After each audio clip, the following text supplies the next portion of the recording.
여보, 지금이야. 엄마 확실히 깊이 잠들었어. 빨리 꺼내봐. 당신이 손 좀 잘 잡아봐. 노인네가 손기가 얼마나 센지. 저번에도 지장 찍으려다 깰 뻔했잖아. 침대 머리맡에 선 중년의 사내, 복순 씨가 금지옥 옆 키운 아들 진수입니다. 그 옆엔 세련된 코트를 입고 연신 주변을 살피는 며느리 현주가 서 있네요. 두 사람의 시선이 복순 씨의 앙상한 오른손에 머뭅니다. 그녀는 지금 눈을 감고 있습니다.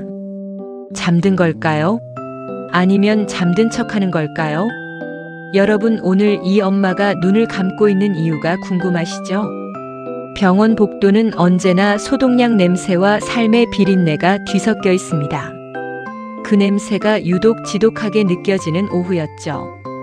402호 병실 구석진 침상 위에 한 노파가 누워 있습니다. 70평생 생선 비린내를 훈장처럼 몸에 새기며 살아온 박복순 씨입니다. 복순 씨는 차가운 방바닥에서 몸을 비틀며 장사를 시작하던 새벽을 떠올립니다. 얼음물에 손이 터져나가도 아들 녀석 새 운동화 사줄 생각에 웃음이 나던 그 시절 말이죠. 그런데 지금 그 금쪽 같은 아들이 자신의 손가락을 억지로 펴고 있습니다. 검지 끝에 끈적하고 붉은 인교가 묻습니다. 인조 가죽 냄새와 함께 비릿한 금속 향이 코끝을 찌릅니다. 이제 이 종이의 손가락만 누르면 복순 씨가 죽을 때까지 머물려 했던 그 낡은 단독주택은 남의 손에 넘어갑니다. 자, 하나, 둘, 누를게요. 그 순간이었습니다. 누워있던 복순 씨의 눈이 번쩍 떠졌습니다. 초점 없는 노인의 눈이 아니었습니다. 40년 전 시장터에서 행패 부리던 건달들을 단숨에 제압하던 그 서슬 퍼런 눈빛이었죠. 복순 씨는 초인적인 힘으로 아들의 손목을 꺾어버립니다. 이게 무슨 짓이냐? 아, 엄마. 아니, 이게 다 엄마를 위해서. 나를 위해서? 내 손가락에 시뻘건 칠을 해서 내 집 팔아먹는 게 그게 나를 위한 거야? 어머니, 왜 마세요? 진수 씨 사업 자금만 급하게 돌려막고 다시 사드리면 되잖아요. 여기 시설 안 좋은데 저희가 서울 쪽으로 옮겨드리려고. 서울? 실버타운? 너희들 입에서 나오는 그 사탕 발림에 내가 속을 줄 알았더냐? 내가 시장통에서 잔뼈 굵은 박복순이다. 사람 속내 읽는 거로 평생 밥 빌어먹고 산 사람이야. 복순 씨는 침대 옆 탁상에 놓인 물컵을 쥐었습니다. 찬물이 아들 진수의 얼굴에 정면으로 쏟아집니다. 엄마, 진짜 왜 이래? 어차피 엄마 죽으면 내 거야. 죽고 나면 썩어 없어질지 산 사람부터 살고 봐야 하는 거 아니야? 나 망하면 엄마 손주들은 어떡하라고? 그래, 내 말이 맞다. 죽으면 썩어 없어질 것들이지. 하지만 진수야, 너는 오늘 내 손에서 이미 죽었다. 복순 씨의 손이 떨립니다. 분노 때문인지 아니면 하나뿐인 아들을 향한 마지막 정이 끊어지는 고통 때문인지 알 수 없습니다. 그녀는 머리맡에 숨겨두었던 낡은 녹음기를 꺼내 보입니다. 너희가 방금 한 말들 여기 다 들어있다. 어디 한번 더 지장 찍어봐라. 경찰서에 이 녹음기 들고 가는 게 빠른지 내가 그 집 팔아먹는 게 빠른지 한번 해보자고. 당신 일단 나가요. 어머니 지금 흥분하셨어. 다음에 다시 얘기해요. 자식들이 도망치듯 병실을 빠져나갑니다. 복순 씨는 홀로 남겨진 병실에서 붉은 인교가 묻은 검지 손가락을 멍하니 바라봅니다. 마치 피가 묻은 것 같습니다. 가슴 한구석이 뻥 뚫린 것처럼 바람이 지납니다. 하지만 슬퍼할 겨를이 없습니다. 복순 씨는 알고 있습니다. 이것은 시작일 뿐이라는 것을요. 자식이라는 이름의 괴물들은 더 잔인한 방법으로 돌아올 것입니다. 복순 씨는 떨리는 손으로 간병인 호출 버튼을 누릅니다. 아줌마, 나 좀 도와줘야겠어. 나 싸워야 할 것 같아. 박복순 씨의 전쟁은 이제 막 시작되었습니다. 과연 그녀는 평생의 피땀이 서린 그 집과 자신의 존엄을 지켜낼 수 있을까요? 자식은 부모의 등에 꽂힌 빨대라는 말이 있습니다. 하지만 그 빨대가 심장까지 찌를 줄은 몰랐죠. 아들과 며느리가 폭풍처럼 휩쓸고 간 병실은 적막합니다. 복순 씨의 시간은 40년 전 자갈치 시장의 어느 눅눅한 새벽으로 달려갑니다. 남편을 일찍 여의고 품에 남은 건 젖먹이 진수 하나였습니다. 그녀는 살아야 했습니다. 아니, 자식을 살려야 했죠. 겨울바람이 칼날처럼 뺨을 베던 새벽 3시, 얼어붙은 생선 괴짝을 옮기느라 손마디는 늘 부어 있었고 생선 비린내는 살결마다 문신처럼 박혔습니다. 그 비린내를 지우려 독한 비누로 손을 씻고 또 씻었지만 정작 아들은 학교에 다녀와 엄마 몸에서 냄새나라며 코를 막곤 했습니다. 진수야, 엄마가 얼른 씻고 올게. 이거 봐라. 내가 갖고 싶다던 영어 사전 사왔다. 그때 아들의 환한 미소를 보는 게 유일한 낙이었습니다. 내 입에 들어가는 밥은 아까워도 아들 녀석 학원비는 단 한 번도 밀린 적이 없습니다. 집 한 채는 있어야 기 안 죽고 장가 보낸다는 생각에 시장통에서 국밥 한 그릇 제대로 사 먹지 않고 10원짜리 하나까지 모았습니다. 그렇게 세운 집이 바로 지금 아들이 눈독 들이는 그 낡은 집입니다. 현실은 비정합니다.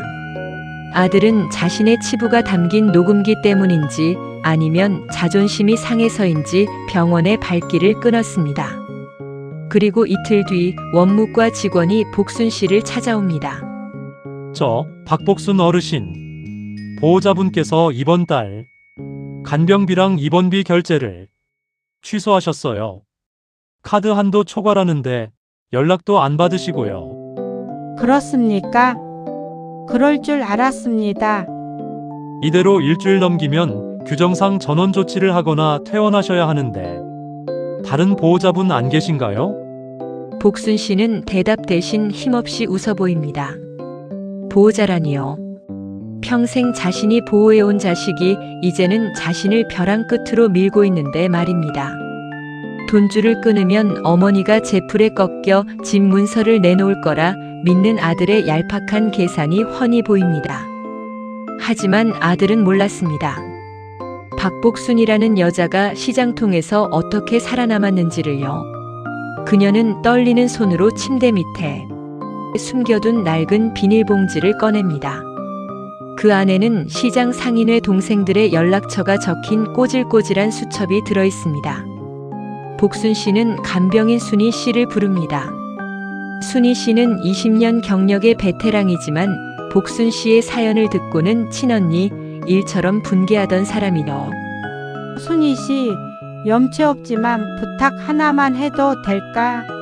나 대신 이 번호로 전화 좀 해줘요. 자갈치 복순이가 이제 보따리 풀 때가 됐다고 전해줘. 어머 언니, 이게 다 뭐예요? 무슨 보따리요? 내 자식이 내 목줄을 재려고 하니 나도 내 방식대로 살 길을 찾아야지. 내가 시장에서 그냥 생선만 판 줄 아니? 사람 귀한 줄도 팔고 정 나누는 법도 팔았어. 잠시 후 정적이 흐르던 요양병원 복도가 시끌벅적해집니다. 시장에서 평생 복순 씨와 형님 동생하며 지내온 오지랖 특공대가 들이닥친 겁니다. 한 손에는 곰탕 솥을 들고 한 손에는 아들의 만행을 규탄하는 목소리를 장전한 채 말이죠. 병실 안은 금세 훈훈한 온기로 가득 찹니다.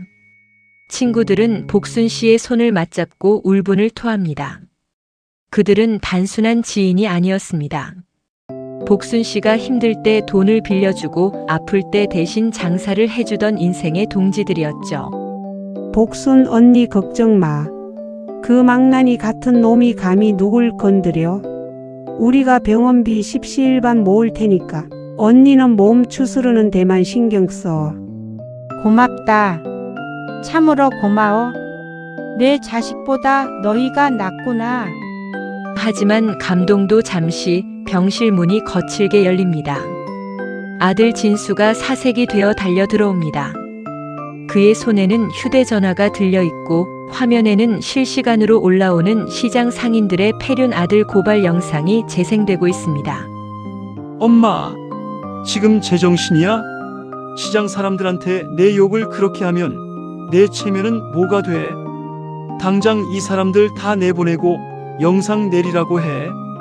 복순 씨는 찬찬히 고개를 들어 아들을 바라봅니다. 눈물은 이미 말랐습니다.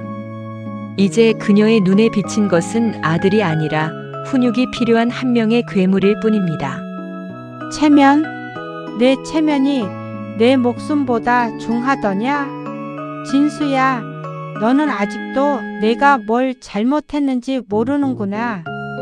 복순 씨는 수첩 사이에 끼워두었던 낡은 열쇠 하나를 꺼내 보입니다. 집 문서가 들어있는 금고 열쇠가 아닙니다. 그것은 아들이 그토록 알고 싶어 했던 또 다른 진실로 향하는 열쇠였습니다. 이 열쇠가 어디 건지 궁금하지? 내일 아침까지 내 발로 그 집에 가서 내 아버지가 남긴 마지막 편지 읽고 와라. 그러지 않으면 나 정말로 이 집 사회에 다 기부해 버릴란다. 아들의 얼굴이 하얗게 질립니다.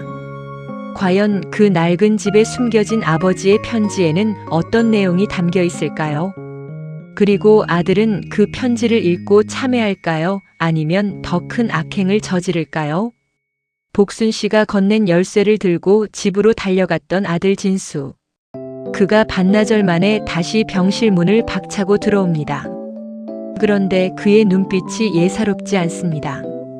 반성이 아닌 도끼 어린 광기가 서려 있네요. 엄마, 이게 뭐야? 아버지가 남긴 게 고작 이딴 거였어? 진수야, 정직하게 살아라라고 적힌 누런 종이 쪼가리 한 장? 지금 장난해? 그게 내 아버지가 너에게 남긴 전 재산이다. 정직함. 그거 하나 없어서 내 인생이 지금 이 모양 아니냐? 사실 그 편지는 아버지가 세상을 떠나기 전 어린 진수의 손을 잡고 눈물로 썼던 유언이었습니다. 하지만 사업 실패로 벼랑 끝에 몰린 아들에게 아버지의 진심은 그저 돈 안 되는 쓰레기일 뿐이었죠. 이때 뒤따라 들어온 며느리 현주가 복순 씨의 머리맡에 놓인 약봉지를 거칠게 낚아챕니다. 어머니, 정말 이렇게 나오실 거예요. 우리 지금 사채업자들한테 쫓겨요. 오늘 안에 계약서 사인 안 하면 진수 씨 손가락이 날아간다고요. 근데 지금 한가하게 편지 타령이에요. 사채? 결국 거기까지 갔구나. 내 집 팔아 내 남편 손가락 지키면 그 다음엔 또 뭘 팔 거냐? 내 장기라도 내놓으라 할 테냐? 말 다 하셨어요. 이 약, 이거 다 우리 돈으로 지어드린 거잖아요. 집 안 줄 거면 이 약도 드시지 마세요. 어차피 죽고 싶으시다면서요. 복순 씨의 심장이 요동치기 시작합니다. 혈압 조절이 안 되는 노모 앞에서 며느리는 폐륜적인 언사를 멈추지 않습니다. 아들 진수는 그 광경을 보면서도 말리기는커녕 어머니의 손을 억지로 잡아 끌어 서류 위에 올리려 합니다. 엄마, 제발. 한 번만 도와줘. 이거만 있으면 나 다시 일어날 수 있어. 나 망하면 엄마 손주들 유학은 어떡해? 엄마가 평생 나 위해 살았다며. 이것도 엄마의 희생 중 하나라고 생각해줘. 희생? 내가 어떻게 나한테 희생을 말해? 그때였습니다. 복순 씨의 고개가 힘없이 옆으로 꺾입니다. 잡고 있던 아들의 손목을 놓치며 그녀의 몸이 침대 밑으로 흘러내립니다. 얼굴은 순식간에 잿빛으로 변하고 입술에서는 하얀 거품이 배어나옵니다. 여보, 이 할머니 왜 이래? 연기하는 거 아냐? 엄마 눈 좀 떠봐. 장난치지 마. 나 아직 사인 못 받았단 말이야. 병실 안이 아수라장이 됩니다. 뒤늦게 달려온 간호사들과 의료진이 복순 씨를 에워쌉니다. 심폐소생술이 시작되고 제세동기 준비해 라는 긴박한 외침이 복순 씨의 귓가를 울립니다. 아들과 며느리는 의료진에게 밀려 복도로 쫓겨납니다. 중환자실 앞 복도. 진수는 머리를 감싸 쥐고 주저앉습니다. 하지만 그의 입에서 나온 말은 어머니의 생사를 걱정하는 말이 아니었습니다. 안 돼. 지금 돌아가시면 안 돼. 인감도장 아직 못 찍었단 말이야. 유언장도 안 썼는데. 그 모습을 지켜보던 간병인 순이 씨가 참지 못하고 진수의 뺨을 후려칩니다. 이 짐승만도 못한 놈아. 내 엄마 목숨이 경각에 달렸는데 지금 집 걱정이 나와. 내가 그러고도 사람이야. 당신이 뭔데 남의 가족 일에 상관이야. 우리 어머니 돌아가시면 당신이 책임질 거야. 그때 중환자실의 문이 열리고 의사가 무거운 표정으로 걸어 나옵니다. 진수는 본능적으로 의사에게 달려가 묻습니다. 우리 엄마 깨어날 수 있나요? 의사의 대답은 차가웠습니다. 만약의 사태를 대비해 마음의 준비를 하시는 게 좋겠습니다. 의사의 말이 끝나기 무섭게 병원 로비 쪽에서 검은 양복을 입은 사내들이 들이닥칩니다. 진수가 빌린 사채업자들이 드디어 병원까지 찾아온 것이죠. 아수라장이 된 병원 복도, 의식을 잃은 채 사경을 헤매는 복순 씨. 그런데 그 순간 복순 씨의 감긴 눈꺼풀 아래로 눈물 한 방울이 소리 없이 흐릅니다. 그녀의 의식 속에서 마지막 결단이 내려지고 있었습니다. 그래. 이 지옥 같은 인연 내 손으로 끊어내마. 의식 불명 상태의 복순 씨가 쥐고 있던 마지막 카드는 무엇일까요? 그리고 빚쟁이들에게 둘러싸인 아들의 운명은 어떻게 될까요? 죽음의 문턱까지 갔던 사람이 돌아올 때는 반드시 그럴 만한 이유가 있는 법입니다. 중환자실에 차가운 기계음 소리만 가득하던 밤이 지나고 기적 같은 일이 일어났습니다. 모두가 가망 없다고 고개를 젓던 박복순 씨가 거짓말처럼 눈을 떴습니다. 하지만 복순 씨는 예전의 자애로운 어머니가 아니었습니다. 눈빛은 얼음장처럼 차가웠고 목소리엔 서슬 퍼런 칼날이 서 있었습니다. 병원 로비에서는 사채업자들에게 멱살을 잡힌 진수가 비명을 지르고 있었습니다. 며느리 현주는 구석에 숨어 벌벌 떨고 있었죠. 그 아수라장 속으로 휠체어를 탄 복순 씨가 나타납니다. 그녀의 곁에는 요양병원 동기 어르신들과 시장 상인회 변호사가 보디가드처럼 버티고 섰습니다. 그 손 놓지 못해? 내 아들놈 손가락 하나라도 상하면 내 놈들 돈은 구경도 못할 줄 알아라. 할머니 돈 있어요. 이 양반이 할머니 집 담보로 돈 빌리려다 실패해서 이 사달이 난 건데. 이분이 내 법률 대리인이다. 내가 가진 단독주택 방금 이 자리에서 사회복지재단에 기부하기로 서류 마쳤다. 단 조건이 하나 있지. 복순 씨는 품 안에서 낡은 통장 하나를 꺼냅니다. 자식 몰래 시장 상인회 친구들과 품앗이하며 모아온 말 그대로 피 같은 비상금 통장입니다. 진수야, 여기 내 빚 다 갚고도 남을 돈 들어있다. 내가 시장 바닥에서 내 놈 뒤치 딱거리 하려고 평생 모은 돈이야. 엄마, 역시 엄마밖에 없어. 내가 잘못했어. 진짜 다시는 안 그럴게. 그 통장 놔주면. 아니, 이 돈은 내 손에 안 간다. 이 돈으로 내 빚은 갚아주마. 대신 너는 오늘 이 자리에서 포기 각서를 써라. 각서라니? 무슨 각서? 상속 포기 각서. 그리고 다시는 내 눈앞에 나타나지 않겠다는 절연 선언. 내 집은 이미 내 손을 떠났다. 남은 이 돈으로 내 목숨값은 치러줄 테니 이제 내 아들 말고 인간 강진수로 내 인생 살아라. 며느리 현주가 비명을 지르며 달려듭니다. 어머니, 그게 무슨 말씀이세요? 우리 애들은 어쩌고요? 하지만 시장 상인의 동생들이 그녀의 앞을 가로막습니다. 복순 씨는 아들이 각서의 지장을 찍는 과정을 똑똑히 지켜봅니다. 며칠 전 자신의 손가락에 강제로 묻혔던 그 붉은 인교가 이제는 아들의 손가락에 묻어납니다. 인과응보라는 말이 이보다 더 정확할 수 있을까요? 엄마, 어떻게 엄마가 나한테 이래? 나 엄마 자식이잖아. 자식이라서 이러는 거다. 오냐 오냐 하며 키운 내 잘못.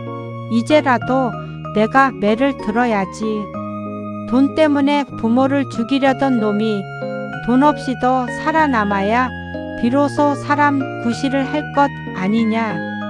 사채업자들이 각서와 수표를 챙겨 떠나고 로비에는 허망하게 남겨진 진수 부부와 휠체어 위에 복순 씨만 남았습니다. 복순 씨는 차갑게 등을 돌립니다. 휠체어를 미는 간병인 순이 씨에게 나지막이 말하죠. 순이 씨, 나 이제 배고프네. 시장 동생들이 가져온 그 곰탕 좀 데워줘요. 병원을 떠나는 아들의 뒷모습을 보며 복순 씨의 어깨가 미세하게 떨립니다. 그것은 슬픔일까요? 아니면 무거운 짐을 내려놓은 안도감일까요? 한국적인 정은 때로 이토록 차갑고 날카로운 결단으로 완성되기도 합니다. 그녀는 이제 집도 잃었고 자식도 잃었습니다. 하지만 평생 느껴보지 못한 기묘한 자유를 느낍니다. 누군가의 어머니가 아닌 박복순이라는 이름 석자로 숨을 쉬기 시작한 것입니다. 그런데 그날 밤 복순 씨의 침대 머리맡에 낯선 서류 한 봉투가 도착합니다. 기부하기로 했던 재단에서 보낸 감사 편지인 줄 알았는데 그 안에는 복순 씨가 상상도 못했던 남편의 또 다른 유산이 들어 있었습니다. 아직 끝난 게 아니었구나. 과연 남편이 숨겨둔 마지막 반전은 무엇일까요? 그리고 홀로 남은 복순 씨의 삶은 어디로 흘러가게 될까요? 인생의 모든 문이 닫혔다고 생각했을 때 비로소 보이는 풍경이 있습니다. 집을 비우고 자식이라는 묵직한 족쇄를 박복순 씨의 창가에도 드디어 봄볕이 내리앉았습니다. 모든 것이 끝난 것 같았던 그 밤, 복순 씨가 마주한 남편의 마지막 유산은 돈도 땅도 아니었습니다.